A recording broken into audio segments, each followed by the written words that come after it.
바울은 갈라디아 복음을 시작하면서 다른 복음은 없나니 우리나 혹은 하늘에서 내려온 천사라 할지라도 다른 복음 증거하면 저주를 받을지어다 그랬습니다. 그래서 우리는 갈라디아서를 하는 동안 계속해서 정확한 복음을 이해를 해야 합니다.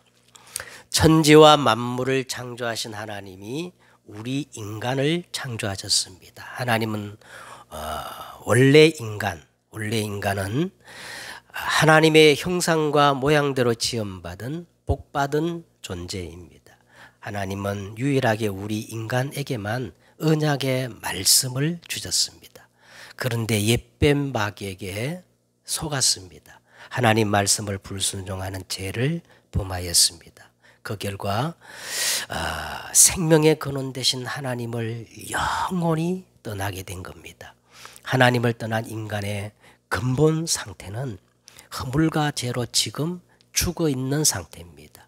영적 상태는 우상을 숭배하며 일평생 마귀의 종노릇합니다. 그 정신 상태는 본질상 진노의 자녀가 되어서 수고하고 무거운 인생의 짐을 지고 괴로움을 당합니다. 육신 상태는 각종 재앙과 질병, 불가항력적인 한계를 맞아서 괴로움을 당하는 겁니다. 내세 상태는 한 번 죽는 것은 사람에게 정하신 것이요 그 후에는 심판받고 돌이킬 수 없는 영원한 멸망, 지옥으로 가는 겁니다. 후대 상태는 이 모든 문제가 영적인 유산이 되어서 3, 4대까지 자녀들에게 반복되어 나타나는 겁니다. 그래서 인간은 이 문제를 해결하려고 부단히 노력하고 있습니다. 종교 생활을 합니다. 그러나 점점 더 어려워집니다. 선행을 하였습니다. 절대적인 하나님의 눈으로 보면 더러운 옷과 같습니다. 철학을 하고 지식을 추구합니다. 헛된 속임수요 세상 초등학문에 불과한 겁니다. 철학으로도 안 되고 선행으로도 안 되고 종교로도 안 되기 때문에 그래서 하나님이 길을 내시고 우리 인간을 찾아오셨습니다. 이게 정확한 복음의 핵심입니다. 말씀이 육신되어 우리 가운데 거하셨습니다. 성육신. 우리가 아직 죄인 되었을 때 그리스도께서 십자가에 죽으심으로 하나님께서 우리에 대한 자기의 사랑을 확정하셨습니다. 십자가. 성경대로 죽으셨다가 성경대로 3일 만에 살아나셨습니다. 부활. 이 조건을 완벽하게 갖춘 분이 바로 예수님이십니다. 예수님이 하신 일을 가리켜서 그리스도라고 합니다. 그리스도는 마귀의 일을 멸하신 만왕의 왕이십니다. 그리스도는 우리를 죄와 사망의 법에서 해방시키신 대제사장이 되십니다. 그리스도는 하나님을 만날 수 있는 새롭고 살 길을 여신 참 선지자이십니다. 그러므로 하나님을 떠난 우리 인생이 하나님을 만나고 구원받을 수 있는 길은 오직 한 길뿐입니다. 내가 다 이루었다. 예수는 그리스도, 모든 문제 해결자. 예수님이 십자가에서 모든 문제를 다 끝내시고 우리에게 딱 한 가지를 요구하셨습니다. 내 말을 듣고 나 보내신 자를 믿는 순간 영생을 얻었고 심판에 이르지 아니하나니 사망에서 생명으로 즉각적으로 옮겨졌느니라. 믿기만 하면 됩니다. 그럼 우리가 어떻게 믿어야 할까요? 사람이 마음으로 믿어 먼저 의에 이르고 그 다음에 입으로 시인하여 영접하면 됩니다. 볼지어다 내가 문밖에 서서 문을 두드리니 지금 예수님이 우리의 문을 두드리고 계십니다. 언제 영접해야 됩니까? 너희는 내일 일을 자랑하지 말라. 하루 동안에 무슨 일이 일어날는지 내가 알 수 없음이니라. 우리는 예수님을 생명으로 주인으로 절대 주권을 가신 왕으로 계속 인정하고 환영하고 의지하고 모셔드리는 영접을 해야 합니다. 예수님을 영접하는 순간 하나님의 자녀가 되어집니다. 예배를 통하여 이때부터 말씀을 붙잡으면 정확한 성령의 인도를 받게 되어 있습니다. 예수 이름으로 기도하면 응답받는 자격이 주어집니다. 이것들을 성취하기 위해서 저 하늘 보좌로부터 천군 천사가 동행합니다. 예수 이름이면 귀신도 항복하고 사단이 결박되면서 영적 문제가 해결됩니다. 그 정도가 아니고 우리 눈에 보이지 않는 어마어마한 보좌의 배경, 하나님의 나라가 이 땅에 실현되어지는 겁니다. 이 신분과 권세를 우리가 사용하고 누리면 모든 문제를 정복하게 되고 그리고 예수 정인이 되어지는 겁니다. 이제부터 확신하십시오. 확신한 만큼 흑암은 무너지고 그리고 하나님의 나라가 임하는 것입니다. 구원의 확신, 기도 응답의 확신, 성령 인도의 확신, 사죄의 확신, 그리고 마지막 승리의 확신. 이 확신을 가지고 이제 말씀으로 양육을 받으면 계속 믿음이 성장됩니다. 그리고 하나님이 가장 기뻐하고 찾는 사람이 있습니다. 바로 예배자를 하나님이 기뻐하시고 찾는 것입니다. 그리고 하나님이 우리를 구원하신 목적이 있습니다. 영원히 함께하기 위하며 또 보내사 전도도 하며 귀신을 내어 쫓는 권능을 주셔서 이 영적 문제를 만난 사람을 구원하기 위함입니다. 우리 주위에 영적 문제를 가진 사람이 있다면 우리는 기도해야 할 줄 믿습니다. 자, 이제 오늘 본문을 보시면 중세 교회가 얼마나 타락했든지 오직 복음으로 구원을 받을 수 없고 행해야 된다는 거예요. 행함이 더 있어야 된다는 겁니다. 그러면서 면죄부를 사게 되면 구원을 받을 수 있다고 이 천주교회가 말이지요. 돈을 받고 면죄부를 팔았어요. 그래서 이 면죄부를 돈으로 산 사람들은 어떤 생각을 가지게 됐냐면 이제 면죄부를 내가 돈으로 샀기 때문에 무슨 짓을 해도 구원이 보장된 것이라는 잘못된 구원의 확신을 갖고 이 사람들이요 이렇게 살아갔던 겁니다.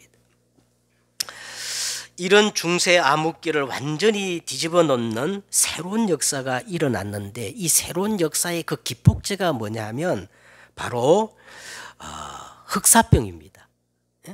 흑사병. 흑사병이라는 이 팬데믹이었는데 이 흑사병으로 인해서 유럽 인구의 3분의 1이 죽었어요. 그 이후로 인류의 역사가 완전히 뒤집히는 대전환의 이 사건이 일어났던 겁니다. 중세 흑사병 이후로 인류에게 일어난 가장 큰 사건이 지금 바로 코로나19 이 사건이라고 그러죠. 앞으로 세상은 코로나19 이후로 이 4차 산업과 또 AI 발달로 기존의 최선이라고 믿었던 모든 가치들이 다 무의미하게 바뀌는 엄청난 변화가 일어날 것을 전문가들이 그렇게 말하고 있어요. 자, 이런 엄청난 시대적 상황 앞에서 성경은 우리에게 무엇을 말씀하시며 우리가 무엇을 붙잡아야 할까요? 예? 사실 이 5장은 갈라디아 5장은 갈라디아 결론 부분인데 오늘 바울이 이 결론 부분을 강조하는 내용이거든요. 갈라디아서는 한마디로 말하면 해방과 자유의 복음입니다. 그런데 바울은 갈라디아 교회에게 말하기를요. 너희가 복음을 듣기 전에는 본질상 하나님이 아닌 다른 자에게 종노릇하였는데 이제는 나를 통해서 정확한 하나님의 복음을 듣고 하나님을 알 뿐 아니라 더욱이 하나님이 아신 바 된 이후에도 여전히 너희가 약하고 천박한 초등학문 율법 종교에 빠져서 종노릇하고 있다고 그렇게 말씀하고 있습니다. 여러분 어떻습니까? 또 현대교회는 어떨까요? 어떤 상태가 그러면 참 자유의 상태일까요? 지난 시간에 말씀드렸죠. 아무도 방해받지 않는 저 벌판에서 내 마음대로 무엇인지 다 할 수 있는 그런 상태가 자유일까요? 지난 시간에 바울은 그리스도께서 우리를 참 자유를 주시려고 우리에게 자유를 주셨으니 그러므로 굳세게 서서 다시는 종의 멍에를 매지 말라, 그렇게 말하면서 그 방법으로 이렇게 말씀합니다. 오직 성령으로 믿음을 따라 하나님의 의의 소망을 기다림 이렇게 말했어요. 그러면서 끝에는 아주 반대되는 말씀을 하셨는데, 형제들아 너희가 자유를 위하여 부르심을 입었으나 그러나 그 자유를 육체의 기회로 삼지 말고 오직 사랑으로 서로 어떻게 해요? 종로로 타라는 거예요. 처음에는 굳건하게 서서 다시는 종의 멍에를 매지 말라 하였다가 마지막에는 서로 종로로 타라고 그렇게 말씀하시는 겁니다. 자, 그렇다면 도대체 바울이 우리에게 전하고자 하는 이 자유의 실체는 무엇이며 어떤 상태를 말하는가? 사실은 이것이 갈라디아서의 핵심이에요. 갈라디아의 핵심이에요. 자, 바울이 말하는 진정한 자유는 인간 중심의 무제한 자유를 말하는 게 결코 아닙니다. 그럼 바울이 말하는 자유가 뭐냐? 바울이 말하는 자유는 하나님과 바른 관계 속에서 오는 자유예요.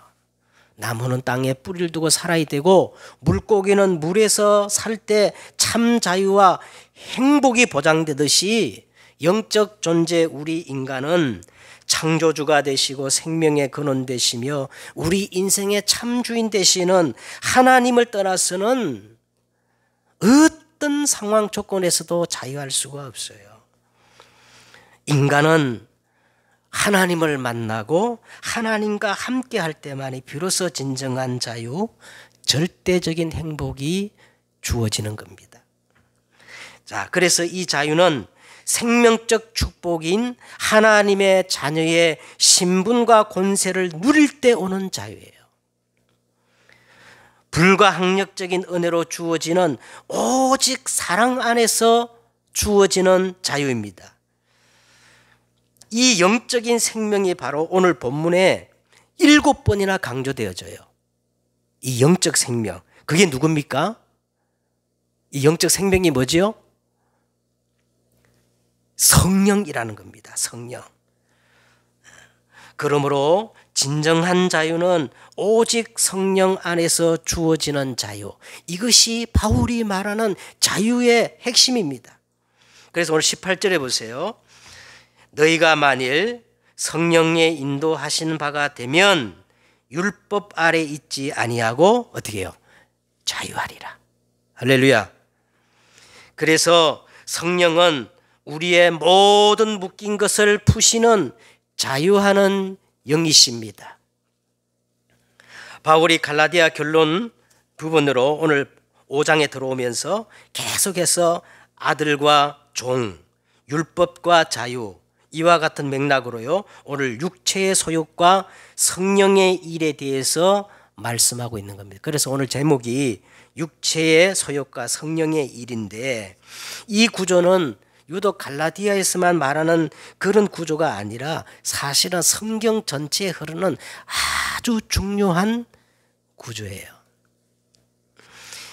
자, 16절을 보세요. 내가 이르노니 너희는 뭐를 따라 행하라? 성령을 따라 행하라. 그리하면 육체의 욕심을 이루지 아니하리라.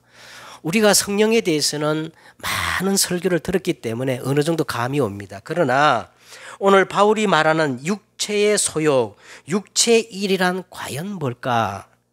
그 범주가 어디에서 어디까지이며 어떤 상태를 가리켜서 육체의 소욕, 육체의 일이라고 말하느냐, 이걸 우리가 정확히 이해해야 오늘 바울의 의중을 우리가 알고 본문을 제대로 이해할 수 있거든요. 자, 우리 먼저 이것을 이해하려면 먼저 서론적으로 원래 인간을 우리가 이해하는 것이 중요합니다. 창세기 2장 7절에 보니까 하나님이 원래 인간 아담을 창조할 때요, 어떻게 지었어요? 흙으로 아담을 빚은 다음에 그 코에 생기를 불어넣으시니 비로소 흙이었던 존재가 뭐가 되는 겁니까? 살아있는 생명, 산영이 되었다는 거예요.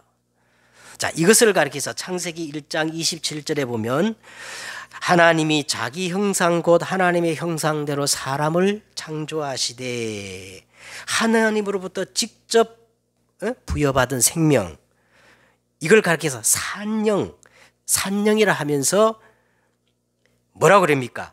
하나님의 형상이라고 말합니다. 하나님의 형상, 이게 살아있는 영적 존재라는 거예요. 자, 그러면 하나님은 왜 우리 인간에게만 하나님의 형상대로 지으시고, 그리고 창세기 2장 17절에 보니까 우리 인간에게만 뭘 줘요? 말씀을 주시는 거예요. 예? 말씀을 주십니다. 여기에 굉장히 중요한 메시지가 있어요. 어떤 메시지냐? 이사야 43장 21절에 보니까 이 백성은 내가 나를 위해 지었다. 예? 그러니까 인간을 위한 창조가 아니고 무제한적 인간의 자유를 위해서 인간을 창조한 게 아니라 이 백성은 내가 나를 위해 지었나니 나를 찬송하게 하려 하심이니라. 인간 중심의 무제한 자유를 위해 인간이 지음받은 존재가 아니라 인간은 하나님을 예배함으로, 하나님의 생기로, 하나님이 주시는 은혜를 공급받음으로 하나님과 함께 할 때 비로소 행복한 존재로 디자인되었고 그분 안에서만 온전해지며 참 자유를 누릴 수 있는, 인간은 그렇게 설계된 존재라는 거예요. 자, 그런데 창세기 3장 1절과 7절에 보니까 옛뱀 마귀에게 속아 인간에게 단순한 죄가 아니라 죄의 세력이 들어온 겁니다.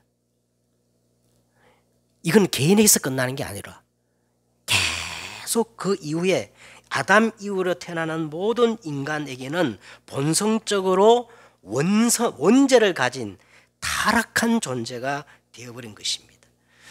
이런 상태를 가리켜 성경 기자는 이렇게 표현하지요. 허물과 죄로 죽어 있는 상태라고 말하고, 특별히 창세기 6장 3절에 이렇게 말합니다. 여호와께서 이르되 나의 영이 영원히 사람과 함께하지 아니하리니 이는 그들이 뭐가 됨이라? 육체가 됨이니라. 육신이 됐다는 거예요. 이거는 몸뚱아리, 바디를 말하는 게 아니에요. 에? 하나님의 영이 영원히 사람에게서 떠난 죽은 상태, 하나님을 거부하고 하나님을 인정하지 않는 전인적이고 총체적인 상황, 이것을 성경은 육신, 육체라고 이렇게 말하는 겁니다. 그래서 죽었기 때문에 살려야 되잖아요. 이게 복음의 당연성이고 필연성이고 절대성이에요. 인간은 할 수 없기 때문에 하나님이 길을 내셨어요. 그래서 하나님이 먼저 본론적으로요, 하나님이 우리 인간에 약속을 주신 거예요. 이게 성경입니다. 구약 신약입니다. 자, 요엘서 2장 8절에 보니까 하나님이 요엘 선지자에게 약속을 하셨는데, 그 후에 내가 내 영을 만민, 또 이 만민이 다르게 번역됐어요. 모든 육체에게 부어주리니 너희 자녀들이 장래 일을 말할 것이며 너희의 늙은이는 꿈을 꾸며 너희 젊은이는 이상을 볼 것이라. 말세에 내가 성령을 모든 육체에게 부어줄 것이라고 약속했었어요. 왜 그래야 되느냐?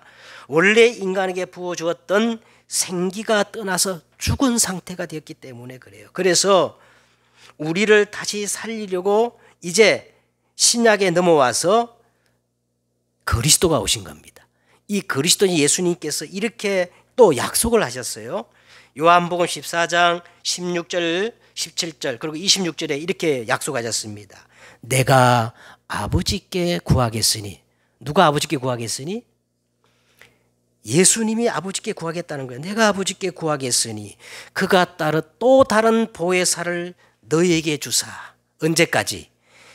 영원토록 너희와 함께 있게 하리니 그는 진리의 영이라. 세상은 능히 그를 받지 못하나니 이는 그를 보지도 못하고 알지도 못함이라. 그러나 너희는 그를 아나니 그는 너희와 함께 거하심이요 또 너희 속에 계시겠습니다.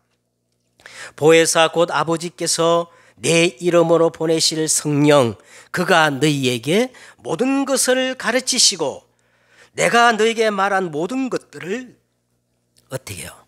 생각나게 하시리라. 자, 예수님이 똑같이 이 성령을 약속하셨는데, 자, 이 성령은 반드시 누구의 이름으로 오시는 겁니까? 예수님이 아버지께 구해가지고 예수님 이름으로 오셔서 이 땅에 오셔서 이 성령이 하시는 주된 사역이 뭐냐면 예수님이 우리에게 말한 그 모든 말씀을 어떻게 해요? 가르치시고 깨닫게 하시고 생각나게 하시는 온전히 그리스도를 증거하는 진리의 영이라는 겁니다. 그래서 성령은 분명한 스타일이 있고, 다르게 말하면 성령은 분명한 캐릭터가 있어요. 그 성령의 캐릭터가 뭐냐면 겸손입니다. 자, 여러분, 성부 하나님은요, 나는 스스로 뭐라 그랬어요? 나는 전능한 하나님이다. 너는 내 앞에 행하여 완전하라.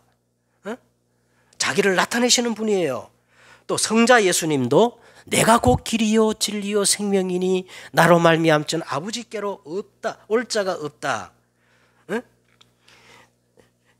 자신을 이렇게 나타내신 분이신데, 자, 오늘 이 성령님은 자기 주장이나 자기 것이 전혀 없습니다. 진리의 영으로서 영원한 진리 대신 그리스도를 깨닫게 하시고 그리스도께로 인도하시고 그리스도를 증거하시고, 한마디로 말하면 누구만 드러내는 영이에요. 그러니까 예수 충만이 곧 성령 충만입니다. 근데 많이 오해되어 있어요, 성령에 대해서. 그래서 요한복음 16장 13절에 자, 이렇게 말합니다. 진리의 성령이 오시면 그가 너에게 모든 진리 가운데로 인도하시리니 그가 스스로 말하지 않고 오직 들은 것을 말하며 장래 일을 너에게 알리시리라. 성령이 하시는 가장 중요한 첫 번째 사역이 뭐냐면 그리스도를 증거하시는 거예요. 그리고 성령이 두 번째 중요한 역할을 하는데, 오늘 뭐라고 그럽니까? 이 예배 시간에 선포되는 하나님의 말씀을 들으시고 이 말씀을 우리가 알아듣도록 가르치시고 깨닫게 하셔서 적용시켜서 이 말씀으로 장래일, 미래의 것을 보게 하시는 일을 하신다는 거예요. 자, 그렇다고 할 때에 여러분, 성령이 가장 역사하는 시간이 어느 시간이겠어요? 예배 시간에 성령이 가장 역사하는 시간이에요. 자, 그런데 이 예배 시간에 설교를 들을 때요, 말씀을 도무지 이렇게 이해가 안 되고 말씀을 집중하지 못하고 도무지 말씀이 안 들어온다고 이렇게 호소하는 분들이 있습니다. 자, 이것은 결코 신앙의 연륜의 문제도 아니고 지적인 수준 문제도 아니고, 고린도서 4장 4절에 보면요, 영적 문제라는 겁니다. 예, 영적 문제라. 이거 여러분 진짜 이거 극복해야 돼요.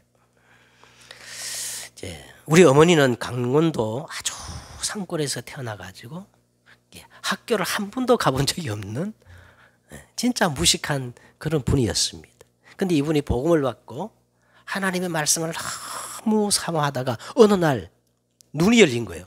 성경을 그때부터 읽게 되는 겁니다. 자, 이 성령을 오늘 보니까 진리의 영이라 그랬고요. 구약에 보니까 학자의 영이라는 이 표현을 썼어요. 이 성령의 지혜가 생기면 학위를 10개 받은 사람들보다 말씀을 더 정확히 잘 깨달아요. 이거는 IQ, EQ, MQ의 문제가 아닙니다. 성령님이 그 지혜를 열어주시는 거예요.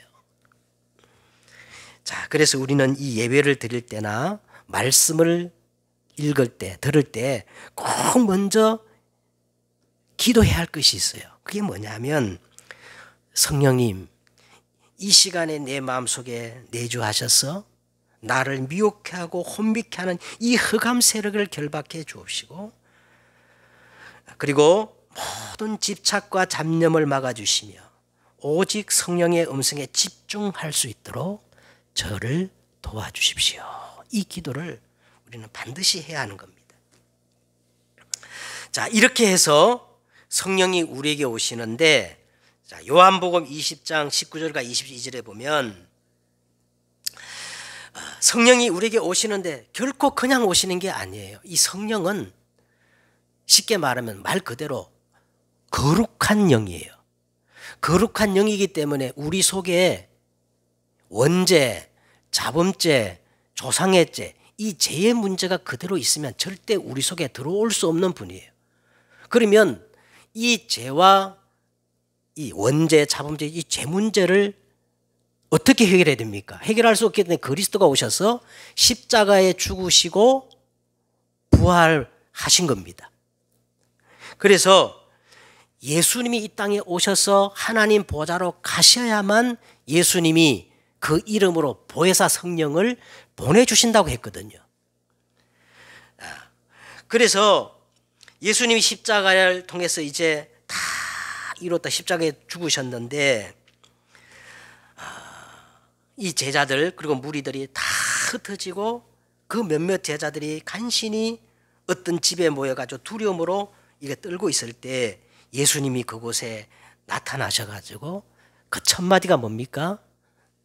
너에게 뭐가 있을지어다?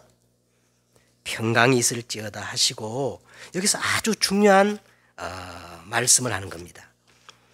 그들을 향하여 숨을 내쉬며 뭘 받으라? 그냥 말하는 게 아니고 예수님께서 숨을 내쉬면서 성령을 받으라 그렇게 하시는 거예요. 여러분, 성경에는 하나님이 인간을 향하여 숨을 내쉬는 장면이 딱 2번 기록되어 있어요. 그 첫 번째 장면이 아까 말했던 창세기 2장 7절.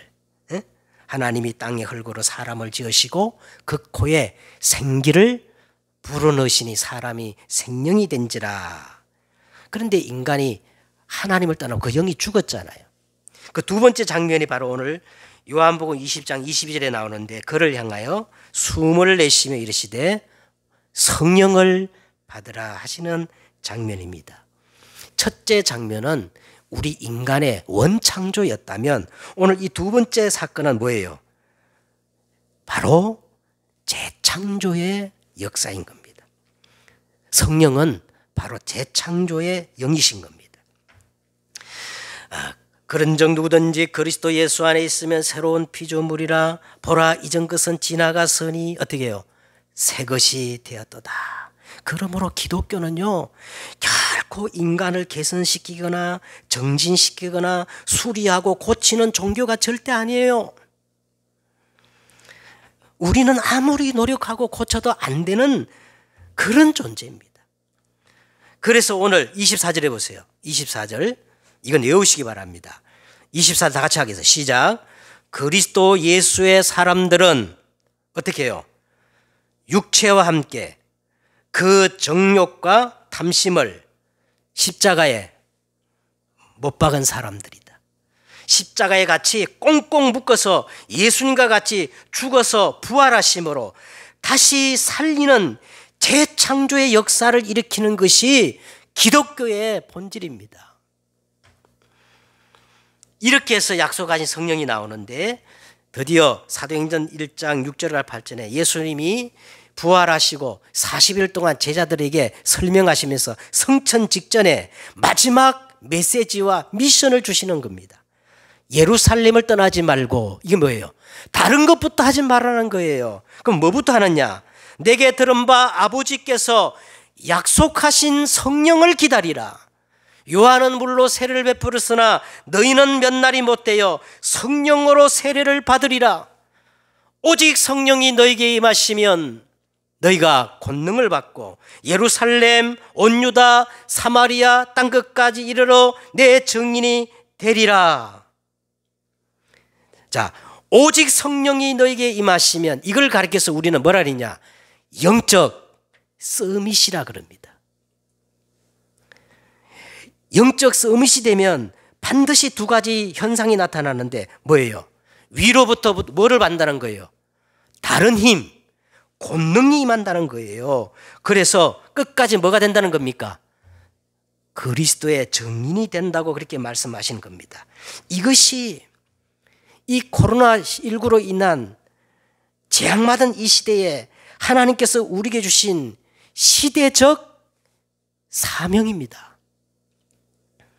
이걸 가지고 우리는 237, 5천 종족 저 빈 곳에 증인이 되는 겁니다. 자, 그런데 두 번째로 이것을 못하도록 대적하고 방해하는 것이 내 안에 있다는 거예요. 그게 뭡니까? 육체의 소욕이라는 겁니다. 육체의 소욕. 17절에 육체의 소욕은 성령을 거스리고 성령은 육체를 거스리라니 이 둘이 서로 어떻게 해요? 대적함으로 너희가 원하는 것을 하지 못하도록 하려 함이다 그랬어요. 자, 원래 우리는 아담 이후로 태어난 모든 인생이 그래요. 육체의 본성을 딱 가지고 태어나고 그 속에서 살던 사람들이었습니다. 자, 그런데 어느 날 복음을 듣고 예수님을 나의 주와 그리스도로 인정하고 영접하는 순간 누가 우리 속에 들어오셔요? 성령이 우리 속에 들어오신 겁니다. 이게 구원입니다. 이때부터 우리 내면 속에는 갑자기 두 영역이 생기는 거예요. 원래 육체의 욕망으로 주인 행세를 하던 흑암 세력과 새 주인으로 들어오신 빛 대신 성령입니다. 이 둘은 절대적으로 타협하거나 공존이 불가능해요. 결국 이 둘은 우리 내면에서 서로 심각하게 대립하고 전쟁이죠, 전쟁. 그리고 갈등하는 작용을 합니다. 그래서 오늘 바울은 이것을 가리켜서 서로 거슬리고 대적하는 이 갈등의 관계로 묘사를 하는 거예요. 자, 육체의 일은 우리 예성계는 현저하다 그랬고, 오늘 이렇게 해서 우리 읽어 가진 성경 뭐라고 하면 육체의 일은 분명하다는 겁니다. 에? 육체의 일은 그렇게 막 어렵지 않다는 거예요. 쉽게 분별할 수 있다는 거예요. 자, 육체의 일은 현저하니 이 육체란 말을 우리가 욕망이라는 말로 번역할 수 있는데, 욕망이라는 그 말 속에는 본래 의미를 다 담을 수 있는 적합한 사실 번역이 아닙니다. 보통 우리는 육체의 욕망하면요, 가장 먼저 떠오르는 게 뭐예요? 예? 이 성적인 타락을 연상하지만, 물론 그런 측면도 있지만은 이거는 부분적이고, 여기서 말하는 육체의 욕망은 이것만을 말하는 게 아니에요. 하나님이 없는 총체적인 그 상황, 하나님을 떠난 모든 것들이 사실은 육체라고 아까 먼저 말씀드렸어요. 여기서 말하는 욕망이란 말은 넘치는 욕구, 지나치게 과도할 욕망을 말하는 거예요.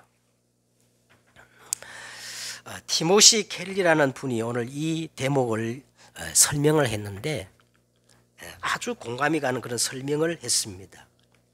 자, 오늘 여기서 말하는 그 육체의 일들 말이죠. 육체의 소욕은 사실 정확히 말하면 불신자에게 말한 거예요. 신자의 문제는 나쁜 것을 과도하게 욕망하는 것이 아니라, 이 디모시 갤리라는 사람이 이렇게 말했어요. 신자의 문제는 나쁜 것을 과도하게 욕망하는 것이 아니라 좋은 것을 과도하게 욕망하는 것이 문제다, 이렇게 말한 거예요. 다시 말씀드립니다. 사람이 아주 밑바닥까지 떨어지고 망가진 형편없는 사람 아니고는요, 어느 정도 예수 믿는 신자라면 나쁜 것을 그렇게 과도하게 욕망하겠어요? 그렇지 않잖아요. 어쩔 수 없이 죄를 짓기는 짓지만은 신자라면 나쁜 것을 과도하게 욕망하는 것이 아니라 좋은 것을 지나치게 욕망하는 그것이 문제라는 겁니다. 이것을 우리는 보통 이렇게 말하잖아요. 선한 동기다. 그런데 동기는 여러분 동기입니다. 아무리 좋은 동기든 너무 이 동기가 가득하면 영적인 눈을 이렇게 막아버려요.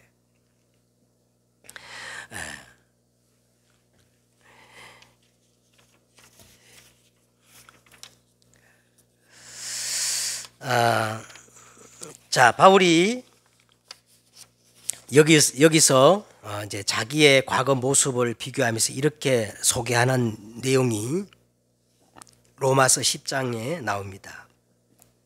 내가 증언하노니 내가 힘써 이것이 하나님의 의라고 생각하고 열심을 다해서 그것을 추구했는데 알고 보니 올바른 지식을 따른 것이 아니라 하나님의 의를 모르고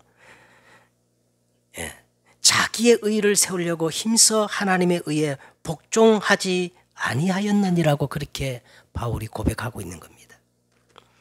많은 신자들이요, 자기 딴에는 정말 하나님을 잘 믿는다고 하나님의 열심을 내는 것이라고 확신하지만 속는 거란 겁니다. 오늘 갈라디아 교회가 그랬고 중세 천주 교회가 그랬어요. 아닙니다. 절대 아닙니다.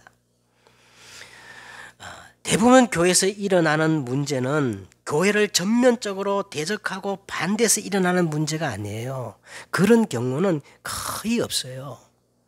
그럼 교회 문제가 어떤 문제냐? 너무 잘해보려고 하나님이 정해준 그 분량을 과도하게 시도하다가 자기도 모르게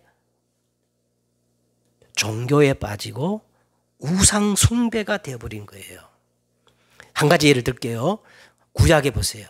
구약에 보면 금송아지 사건입니다. 구약에 이스라엘 백성들이 금송아지를 만든 것은 우상을 숭배하자고 만든 게 아니에요. 하늘같이 믿고 따르던 지도자 모세가 어느 날 40일 동안 눈에 보이지 않습니다. 그래서 백성들이 불신앙에 빠지니까 저 불신앙에 빠진 백성들을 확실하게 믿음을 주자고 좋은 동기로 만들어낸 것이 그게 금송아지입니다. 금송아지 만들어서 뭐라고 그랬어요? 이것이 우리를 애굽에서 인도해낸 여호와 하나님이다. 보이지 않는 하나님을 형상화시켜 그들을 믿게 하려는 좋은 의도로 만든 게 금송아지 우상 아닙니까? 근데 하나님이 진노한 거예요. 과도한 열심, 지나친 열심, 이게 육체의 일이라는 겁니다. 자, 그러면 오늘 보세요. 구체적인 그 육체의 일이 나오지요. 19절 보세요. 육체의 일은 현저하니, 자, 첫째 뭐예요? 음행이 육체의 일입니다. 더러운 것. 그 다음에 호색이 뭐예요? 과도하게 성적인 것을 밝히는 것이 호색이라고 합니다. 호색, 우상 숭배, 주술, 원수 맺는 것, 분쟁, 시기, 분냄, 신경질 내는 거 이거 육체의 일이에요. 그 다음에 뭡니까? 당 짓는 것, 당 짓는 것, 진중 논리에 빠져 자꾸 당을 짓는 것, 그 다음에 분열, 자꾸 분열하는 게 이것도 육체의 일이에요. 이단, 투기, 술 취하는 것도 육체입니다. 술 취함. 방탕함과 그와 같은 것이라. 전에 너에게 경계한같이 이런 일을 하는 자들은 하나님의 나라를 유업으로 받지는 못할 것이요. 자, 정리하겠습니다. 육체의 소욕을 따르면 두 가지를 절대 할 수 없다는 거예요. 첫째는 뭡니까? 서로 대적함으로 하나님이 원하는 것을 이루지 못한다는 거예요. 여러분, 우리가 육체의 일, 육체의 소욕에 빠지면 이 시대에 하나님이 우리에게 원하시는 237, 치유, 서밋, 영적 파수꾼, 영적 의사, 영적 대사, 이걸 결코 할 수가 없다는 거예요. 두 번째는 뭐예요? 하나님 나라를 유업으로 받을 수 없다 그랬어요. 자, 우리 신앙의 가장 첫 번째 중요한 게 그리스도의 비밀입니다. 그럼 이 그리스도의 비밀을 통해서 그 다음 단계가 뭐죠? 어디로 가야 돼요? 하나님의 나라를 실현시키는 그 속으로 가야 되는데 결탄코 신앙의 성숙이 중단되고 하나님 나라를 유업으로 받을 수 없다는 겁니다. 자, 그러면 세 번째로 이제 성령의 소욕입니다. 성령도 소욕이 있습니까? 성령도 소욕이 있어요. 이 성령의 소욕이란 말은 성령도 분명히 목적을 가지고 역사를 하고 있다는 겁니다. 그래서 오늘 22절에 이 성령의 소욕을 오직 성령의 열매라고 그렇게 표현을 하고 있어요. 그러면 성령의 소욕이 뭘까요? 성령의 소욕은 분명히 성경에서 정확하게 밝히고 있는데 요한복음 15장 26절에 내가 아버지께로부터 너에게 보낼 보혜사 곧 아버지로부터 나오시는 진리의 성령이 오실 때에 그가 나를 증언할 것이요. 그랬어요. 오직 성령이 너에게 마시면 너희가 권능받고 땅끝까지 이르러 내 증인 되리라. 자, 그러면 정리가 되잖아요. 성령의 소욕은 오직 한 가지입니다. 오직 그리스도를 증거하는 영이야. 그 성령은 오직 우리에게 이 복음, 그리스도 이 복음으로 충분하고 완전하고 모든 것 대심을 완전 각인 뿌리 체질. 바울은 갈라디아서 이렇게 말했어요. 그리스도의 형상을 이루는 것이 성령의 가장 첫 번째 목적이에요. 그리고 밖으로는 이 그리스도를 어떻게 해요? 증거하시는 것이 성령의 소욕이고 목적이라는 것입니다. 이것이 성령 하나님의 목적이요 기준이요 분량이라는 겁니다. 이 분량을 넘어가는 모든 것들은 육체의 일이라는 거예요. 그렇다면 얼마든지 성교라는 이름으로 육체의 일을 할 수가 있어요. 얼마든지 예수 이름으로 육체의 일을 추구할 수가 있는 거예요. 자, 그래서 오늘 그 기준이 되어지는 성령의 열매를 말하는 겁니다. 에베소서 5장 18절에 술 취하지 말라 이는 방탕한 것이니 오직 성령의 충만을 받으라. 이게 우리 2021년 우리 교회 표현인데요. 여기서 말하는 성령 충만한 것은 분량의 개념이 아니라 성령에게만 오직 지배를 당하라 이 말입니다. 그러면 반드시 열매가 나타나게 돼 있어요. 자, 오늘 이제 22절에 성령의 열매를 좀 구분해야 되겠습니다. 자, 성령의 열매는 먼저 하나님을 향한 열매가 있는데 사랑과 희락과 화평입니다. 무조건적 사랑, 그리고 기쁨, 그리고 강물 같은 평화. 이게 성령의 열매예요. 어떤 것도 빼앗길 수 없는 사랑과 희락과 화평. 그 다음에 사람을 향한 열매가 나오는데 가장 먼저 뭡니까? 사람을 향한 열매가 오래 참음. 할렐루야. 그 다음에 자비.